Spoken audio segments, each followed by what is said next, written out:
एक निगेटिव विचार का आदमी हर स्थिति में जलेगा, एक पॉजिटिव विचार का आदमी हर बिगड़ी परिस्थिति में भी अपने आप को सुखी कर सकता है। देखो, निगेटिव पॉजिटिव हमारे दिमाग का विषय होता है और सुख दुख हमारे दिमाग से उपजता है, बाहर नहीं होता है। दो ब्राह्मण बैठे थे तो एक भगत ने निमंत्रण दिया, आओ महाराज पंडित जी। दोनों को ले गया, खीर पुआ सब पवाया, 11-11 रुपया दक्षिणा दी।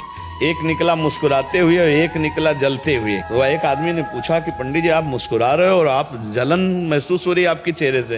तो जो मुस्कुरा रहा था उसने कहा कि यार, आज तो भोजन की भी व्यवस्था का ठिकाना नहीं था, भगवान ने भोजन भी पवाया और 11 रुपया दक्षिणा मिले। दूसरे से कहा, तुम क्यों जल रहे हो? बोले, हमने सोचा था भगत है जोरदार तो 51 रुपया तो देगा, 11 दिया तो 40 का तो घाटा हो गया ना। अब बताओ, उस जजमान का दोष क्या था? उसकी सोच है, वो निगेटिव सोच है, खीर खा के 11 रुपया पाके भी जल रहा है। और एक पॉजिटिव सोच है तो आनंदित हो रहा है। हमें लगता है अगर दिमाग सही हो जाए तो हम सुख दुख से ऊपर उठ जाएं।